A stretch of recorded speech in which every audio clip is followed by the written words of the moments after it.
5 বছর আগে। আধুনিকতার জোয়ারে গা ভাসিয়ে আজ কম বেশি আমরা সবাই আধুনিক, আর এই আধুনিকতার হাত ধরে এগোতে গিয়ে আমাদের চারপাশে অনেক কিছু আমরা হারিয়ে ফেলছি, আর তাতে আমাদের অত কোনো ভাবনা নেই। আছে কি? আপনিই বলুন না, কলকাতা শহরের ট্রামের বর্তমান পরিস্থিতি নিয়ে আপনার ভাবনার বিস্তার কতদূর? জানেন কি, প্রগতির গুতে ধাক্কা খেয়ে আমাদের এই ঐতিহ্যশীল ট্রাম আজ উদ্বেগজনক অবস্থা দাঁড়িয়ে আছে। যে ট্রাম সাদা কালো ক্যানভাসে অবিভক্ত বাংলার অন্যতম প্রতিনিধি, কত নবীন প্রবীণের স্মৃতির চাবিকাঠি, স্বাধীনতা সংগ্রামের জলজান্ত সাক্ষী, সুভাষচন্দ্র বোস, রবীন্দ্রনাথ ঠাকুর, সত্যজিৎ রায়ের প্রাণের স্পন্দন, সেই ট্রাম আজ অবলুপ্তির দোরগোড়ায় দাঁড়িয়ে দীর্ঘ নিঃশ্বাস ফেলছে। বর্তমানে দোরগোড়ায় দাঁড়িয়ে ভবিষ্যতের দিকে তাকালে পড়ে, আগামী প্রজন্ম ধাবমান এই ইতিহাসের স্পর্শ পাবে তো, নাকি এর অস্তিত্ব জানার জন্য তাদেরকে ইন্টারনেটের পায়ে ধরতে হবে? রাস্তায় বেরিয়ে সন্তানকে বলতে পারবেন তো, চল আজকে ট্রামে করে বাড়ি ফিরি? আচ্ছা, আগামী প্রজন্ম যদি প্রশ্ন করে যে বাঘ সংরক্ষণ, হেরিটেজ বিল্ডিং সংরক্ষণ, বাংলা ভাষা সংরক্ষণের পাশাপাশি ট্রাম সংরক্ষণ নিয়ে কিছু ভাবা হয়নি কেন, কি বলবেন তখন? কিছু ভেবেছেন? ভাবেননি তো? ভাবুন ভাবুন, ভাবা প্র্যাকটিস করুন।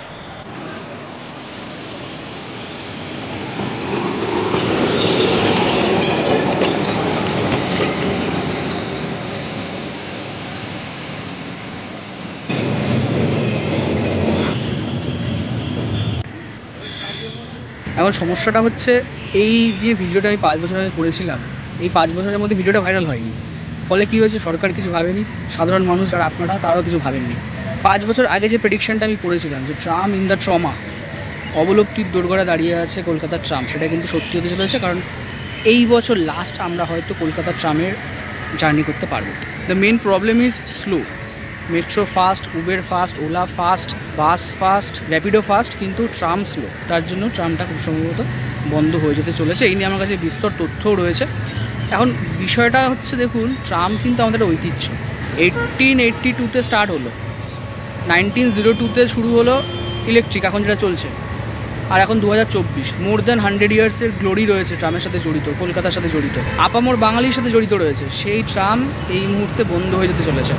আজ থেকে 5 বছর আগে যে ভিডিওটা আমি করেছিলাম, সেটা যদি একটু সবাই দেখতো, শেয়ার করতো, মানুষের টনক নড়তো, তাহলে হয়তো কিছু করতে পারতো। Because the government is for the people চাইলেই কিন্তু এটা অনেকটা আটকানো যেত আমার মনে হয়। এখন আর কিছু চান্স নেই। দেখুন, মেট্রো এসে স্পিড বেড়েছে, ঠিক যেমন টেস্ট ক্রিকেট, ওডিআইকে ছাপিয়ে টি20 এখন বেশি এন্টারটেইনিং, মেট্রো সেরকম বেশি এন্টারটেইনিং। কিন্তু কথায় বলে না যে মরা হাতি লাখ টাকা, পুরনো চাল ভাতে বাড়ে, ট্রামের ব্যাপারটাও তাই।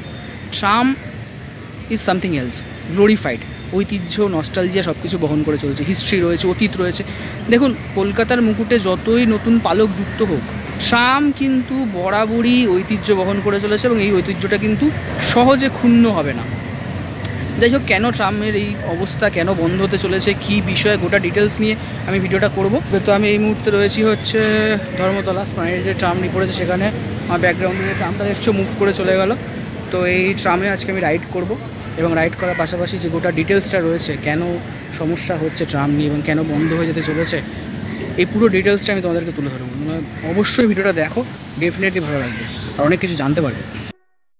কলকাতায় মাত্র একটি রুটেই চলবে ট্রাম পরিষেবা। কলকাতার হাইকোর্টকে তাদের এমন সিদ্ধান্তের কথাই জানাতে চলেছে রাজ্যের পরিবহন দপ্তর। আর আজকের দিনে, অর্থাৎ যেদিন আমি এই ভিডিওটা রেকর্ড করছি বা ভিডিওটা এডিট করছি বা ভয়েসটা রেকর্ড করছি, যাই বলুন না কেন, এতদিনে খুব সম্ভবত পরিবহন দপ্তর হাইকোর্টকে তাদের বক্তব্য জানিয়েও দিয়েছে। আসলে শহরের ট্রাম পরিষেবা চালু রাখার দাবিতে কলকাতা হাইকোর্টে একটা জনস্বার্থ মামলা করেছে ক্যালকাটা ট্রাম ইউজার্স অ্যাসোসিয়েশন।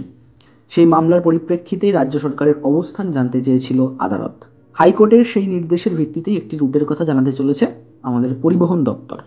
এই মুহূর্তে মাত্র 3টে রুটে যাত্রীরা ট্রাম পরিষেবা পান: টালিগঞ্জ থেকে বালিগঞ্জ, গড়িয়াহাট থেকে ধর্মতলা, আর ধর্মতলা থেকে শ্যামবাজার। কিন্তু নতুন সিদ্ধান্ত অনুযায়ী স্প্ল্যানেড থেকে খিদিরপুরের মধ্যে যে লাইনটি দীর্ঘদিন ধরে বন্ধ রয়েছে, সেই লাইনটিকেই ফের চালু করতে চাইছে আমাদের রাজ্যের পরিবহন দপ্তর।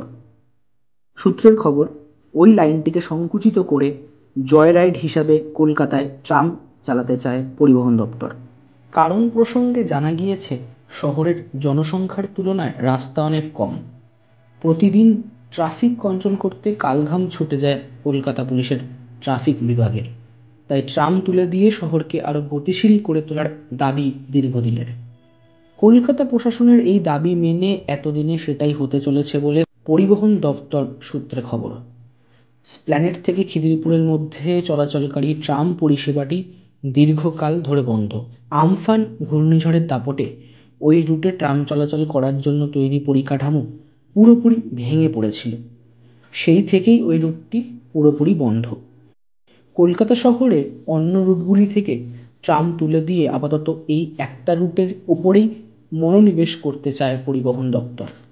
ট্রামের মতো পরিবেশ বান্ধব ও দূষণবিহীন যান শহর থেকে তুলে দেওয়ার পক্ষপাতী নয় কলকাতা ট্রাম ইউজার্স অ্যাসোসিয়েশন।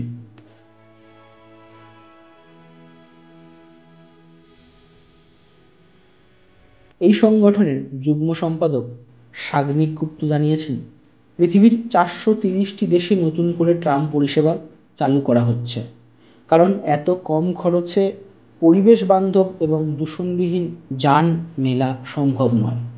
অথচ আমাদের রাজ্য সরকার ট্রাম পরিষেবাটাই তুলে দিতে চাইছে। বলা হচ্ছে মন্থর গতির ট্রাম শহরের ট্রাফিক জ্যামের কারণ হয়ে দাঁড়াচ্ছে।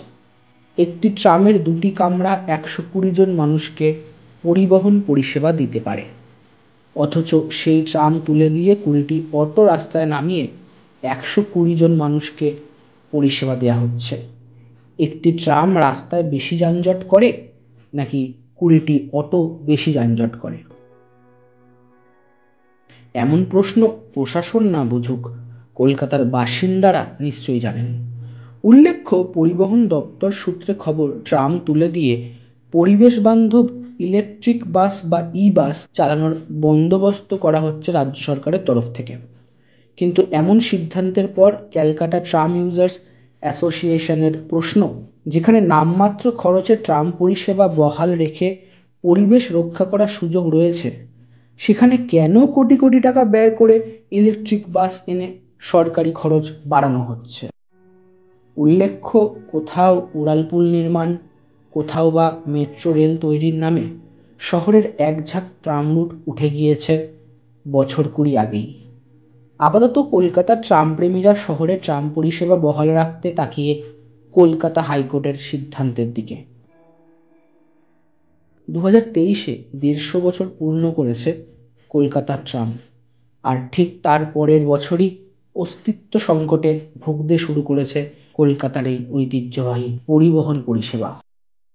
যেখানে China, Japan, USA, south Korea, north Korea, Belgium, Switzerland সহ আরও বিভিন্ন দেশে ট্রামের পরিষেবা দিন দিন বৃদ্ধি পাচ্ছে, সেখানে ভারতবর্ষের একমাত্র স্থান যেখানে ট্রাম চলে, অর্থাৎ আমাদের প্রাণের শহর কলকাতা, এই স্থানেই কিন্তু ট্রামের পরিষেবা আগামী দিনে বন্ধ হয়ে যেতে চলেছে।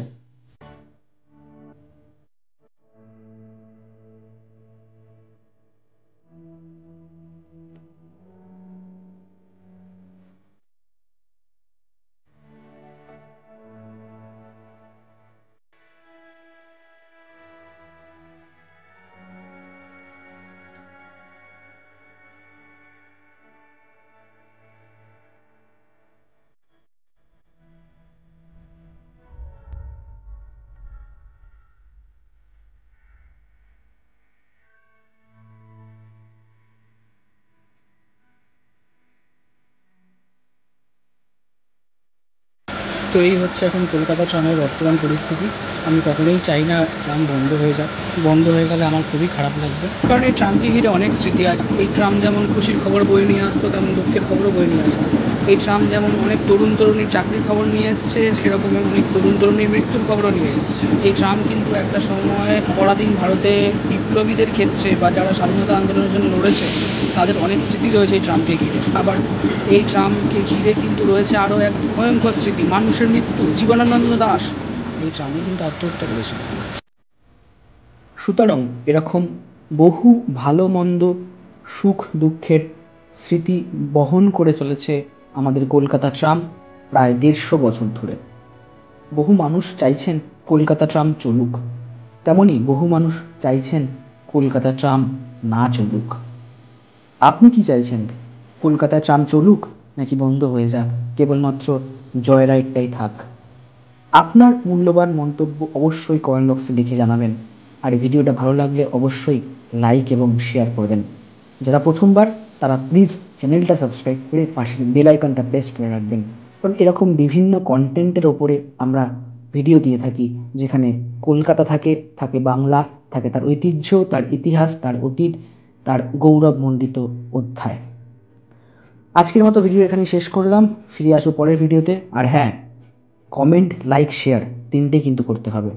ভালো থাকবেন, পরের ভিডিওতে দেখা হবে।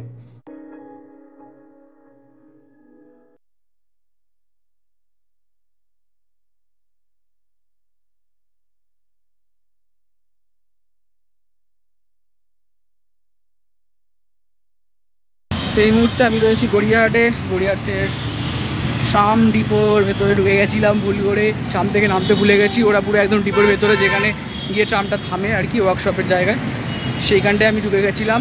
সিকিউরিটি গার্ড তাড়াতাড়ি এসেছিলো আমাকে হই করে মারার জন্য, কিন্তু আমি বললাম ভুল করে চলে গেছি, তাই আর কিছু বলেনি। আফটার দ্যাট আমি নেমে পড়েছি, নেমে এখন হাঁটছি, হেঁটে আবার সামনের দিকে যাব। এটা তো এন্ট্রি হলো, মানে ওদিকে এক্সিট, আবার উল্টোভাবে ধরলে ওদিকটা এন্ট্রি, এদিকে এক্সিট। তো যাই হোক, আমি এবার চলেছি হচ্ছে সামনের দিকে, যেখান থেকে ট্রামটা ছাড়বে। আমি আবার ব্যাক করে আসবো হচ্ছে ধর্মতলা স্প্ল্যান্ডে। তো সেই অর্থে আমি এই ফুটপাথ দিয়ে হেঁটে যাচ্ছি। সো ওখানে গিয়ে ট্রামে উঠে বাকিটা তোমরা দেখতে পাবে ভিডিওতে।